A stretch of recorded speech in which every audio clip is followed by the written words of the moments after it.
Olá pessoal, mais uma vez seja muito bem-vindo ao nosso canal. Meu nome é Charles Araújo. Eu quero estar falando nesse vídeo algo que eu acredito que todos os cristãos do mundo precisam compreender e se posicionar nessas alturas do campeonato, né? Estou falando do campeonato da existência da humanidade. Segundo o calendário judaico, já estamos aí no sexto, né? Entrando no sétimo milênio, e nós sabemos que tem promessa para Jesus retornar exatamente quando entrar no sétimo milênio, que é o descanso do Senhor, para o Senhor Jesus estabelecer o seu reino físico. Então eu quero que cada um, principalmente o nosso povo, nossos irmãos, entenda isso aqui e se posicione diante dessas verdades. Eu vou estar aqui lendo um versículo, nós vamos ler bastante, mas eu quero estar lendo aqui primeira carta de João, capítulo 5, a partir do verso 8. Nós encontramos já, botei João aqui, primeira carta de João, capítulo 5, verso 8. Assim está escrito: três são os que testificam na terra: o Espírito, a água e o sangue. E os três são unânimes num só propósito. Eu quero contrastar, né? Palavra difícil. Eu quero fazer uma comparação com a ordenância de Jesus para o seu discípulo. Você encontra em Marcos 16, verso 17: ide por todo o mundo, pregai o evangelho a toda criatura, quem crê e for batizado será salvo, quem não crê será condenado.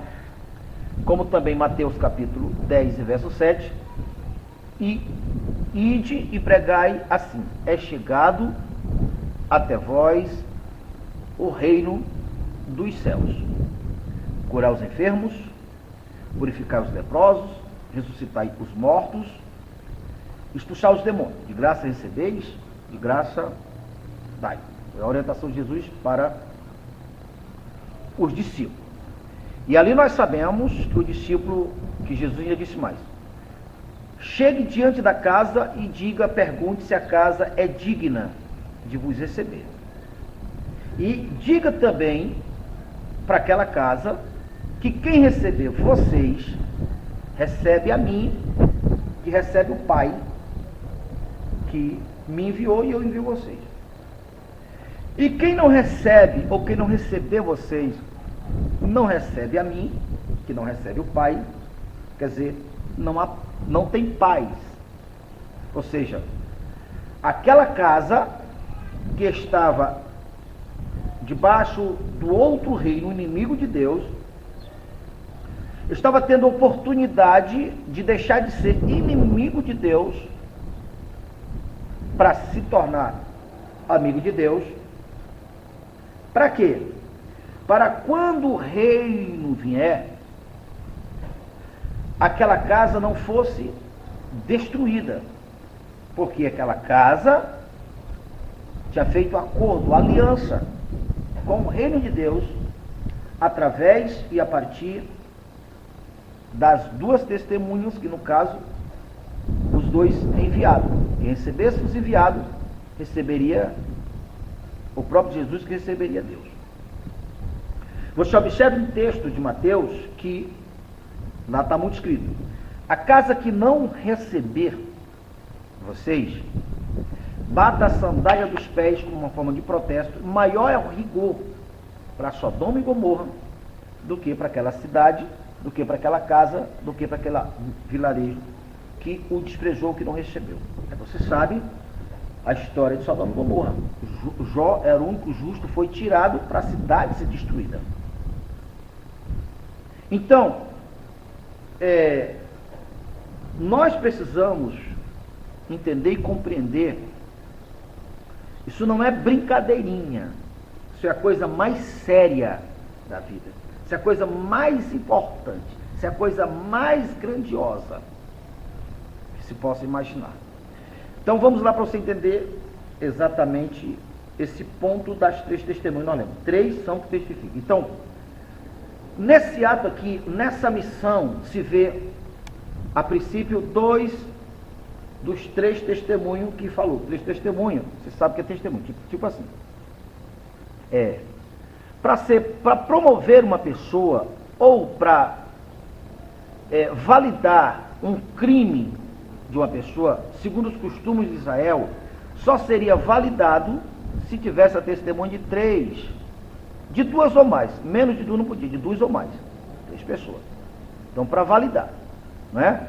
Se porventura uma pessoa cometesse um crime e aí tivesse uma testemunha dizendo, não, eu sou testemunha, ela cometeu o crime, não era validado, tinha que ter 2 ou mais testemunhas. No caso que nós lemos 1 João capítulo 5, verso 8, 3 testemunhas. O mesmo princípio na hora, olha, essa pessoa aqui, ela fez uma ação que ela é nobre para ser promovida a um rei. Quantas pessoas vão testemunhar? Uma, ela não poderia ser validada como rei. Agora tivesse 2 ou 3. Então, é sobre isso que está falando. 3 são os que testificam na terra: o sangue, o espírito e a água. Então vamos lá para você entender. Então, as 2 pessoas que correspondem um dos 3 testemunhos, ao estar diante da casa como enviado de Deus, como enviado de Jesus, estava ali exatamente para testemunhar a decisão da casa, a decisão do vilarejo, a decisão da cidade. Eles o receberam bem. Então as testemunhas iriam validar essa decisão. E a partir dessa validação das 2 testemunhas, aquela casa, aquela cidade, aquele vilarejo, não seria mais considerado inimigo ou inimiga, mas sim amiga lá de Deus. É mais ou menos aquilo, mais ou menos não, na verdade, é aquilo que aconteceu com Raabe. Os espias foram lá investigar, e Raabe, dentre as moradoras lá de Jericó, receberam os espias. Então, como o exército de Josué iria entrar e destruir, então, para identificar a casa que tinha recebido os espias, colocaram uma corda vermelha. Aquele era o sinal. E eles se empenharam a palavra, e assim aconteceu. Quando o povo, quando os soldados de Israel, quando o exército de Josué entrou, que viu a corda vermelha na casa, já era o sinal não destruir a casa, pelo contrário, protegeram os familiares de Raabe, incluindo ela. Aqui tem o mesmo propósito. As testemunhas estão ali para validar, para empenhar essa casa, são testemunhos que receberam, que nos receberam. Quem recebeu a mim, que recebeu Jesus, recebeu o Pai. Então, esse é o testemunho do sangue. Os 2 seres humanos que estavam ali, com carne e sangue, é o testemunho do sangue. Tá? Deus é espírito. Jesus agora também, ele é um corpo glorificado que, portanto, ele não pode, ele mesmo vir pregar, nem os anjos. Então, que por isso o céu não pode ir sem intermédio do homem. Ele não pode entrar na casa, que quebraria seu próprio princípio. Então, por isso, o homem tem que estar lá, fisicamente, presencialmente. Aquele que me confessar diante dos homens, eu confessarei diante do meu Pai que está no céu. Aquele que me negar, ou aqueles que me negarem diante dos homens, eu também negarei. Meu Pai que está no céu. Muito bem. Esse é o primeiro testemunho, no caso, o sangue. São as 2 pessoas. A partir daí, o que é que Mateus diz? Agora, a casa recebeu, olha, curar os enfermos, expulsar os demônios, ressuscitar os mortos, por exemplo, na casa. Então, veja só, estes sinais é a outra fase do mesmo testemunho que todos concordam em um. Porque essa parte é a confirmação de Deus. Os sinais não são questão dessa ou daquela doutrina. Os sinais é a condição, é a validação, é o testemunho de Deus, Deus que é Espírito. Estes sinais hão de seguir os que crerem. Você vê em Marcos 16 que os discípulos foram, e os sinais foram seguindo, confirmando o ministério dos discípulos. Essa confirmação é a parte de Deus, Deus que é Espírito, é a confirmação dele. Se as duas pessoas foram, mas não tiver os milagres, significa dizer que Deus não está confirmando. Você vê que começa desde Jesus, ali Mateus, inclusive, eu vou até ler aqui para vocês, Atos dos Apóstolos, Atos capítulo 10, a partir do verso 38. Atos capítulo 10, a partir do 38. Olha o que diz aqui. E nós somos testemunhos de que tudo o que fez na terra dos judeus e em Jerusalém verso 38. Como Deus ungiu Jesus de Nazaré com o Espírito Santo e com poder, o qual andou por toda a parte, fazendo bem, curando todos os espíritos, todo oprimido do diabo, porque Deus era com ele. Então, os sinais que acompanhou o ministério de Jesus era a confirmação de Deus que ele era o enviado. No relacionamento, no pacto, na aliança de Deus com o seu povo, um dos sinais para se confirmar se o profeta era ou não era de Deus, era exatamente os sinais. Elias fez 7 sinais. Eliseu fez 14 sinais, porque ele recebeu o dobro. A ousadia dele e a fé dele foi tão grande que recebeu o dobro de Elias. Então, observe que os judeus sempre perguntavam para Jesus: que sinais tu mostraste para que nós creiamos em ti? Porque era um costume, porque os judeus sabiam que era o sinal que, para ser confirmado se o homem era de Deus, tinha que ter os sinais. Então, no caso de Paulo, Paulo diz algo semelhante. Paulo, discípulo, porque através dos apóstolos, Deus fez milagres e maravilhas, e o ministério dele foi confirmado. Está em toda a Bíblia, mas eu quero ler aqui, 2 aos Coríntios, capítulo 12, e o verso também 12, a respeito do ministério de Paulo. Veja só o que está escrito aqui. Deixa eu caçar aqui. Pois as credenciais do meu apostolado foram apresentadas no meio de vocês com toda persistência, por sinais e prodígios e poderes maravilhosos. Está vendo? Paulo sabia disso. Então vamos lá. Quando a Bíblia diz que 3 são testemunhos, que testifica, está falando. O humano, é diante do humano que o homem tem que fazer a confissão. O humano tem que ir, ide por todo mundo, pregar o evangelho a toda criatura. Mas tem que ter a confirmação dos milagres. Essa confirmação é a parte de Deus. É Deus fazendo milagre, Deus confirmando. E a terceira comprovação, o terceiro testemunho, é o batismo nas águas. É a pessoa tornando em ação, testemunhando com seu comportamento, com sua vida, o que ele creu, que ele confessou, ele morreu para ele, para nascer para Cristo. Então, a mesma coisa vai acontecer quando Jesus voltar. A casa que não estiver em acordo, em aliança com Deus, será destruída.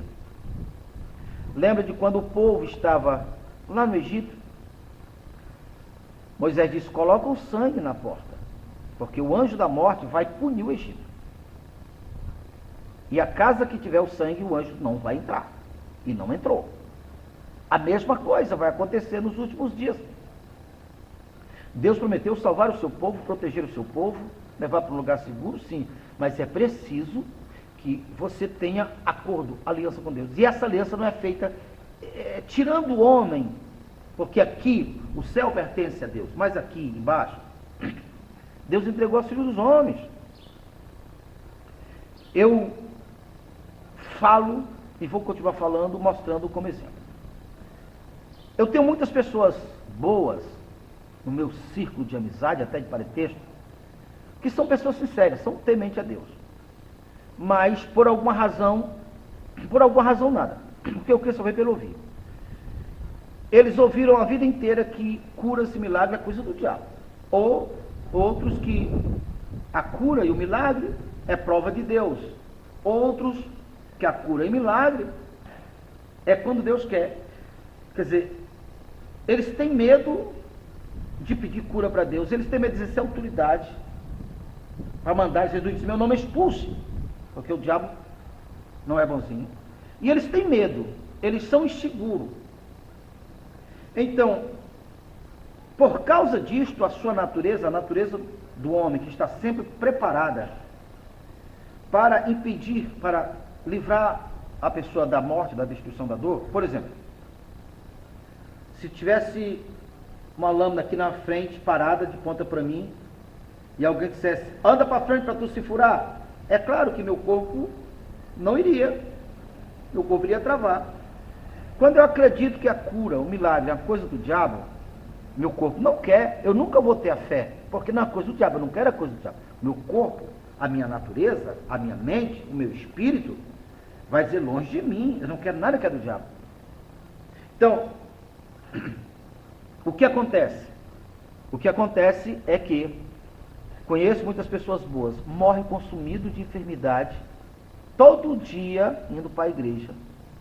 Alguns, diante da dor, até pede a Deus, até querem, mas pelo fato daquilo que está fundamentado na sua mente, aqui dentro, é o medo, eles não alcançam a fé para ser curado, e muitos morrem agonizando, enquanto deveria receber a cura. Mas o que faz diferença? Não entenderam que os milagres não é questão de essa ou daquela doutrina, é a condição. Se você ainda não era inscrito no nosso canal, se inscreva no nosso canal, deixe seu like, seu comentário, clique no sininho, e ao clicar no sininho, clique no todos para ser o primeiro a receber todas as vezes nós colocarmos um vídeo novo.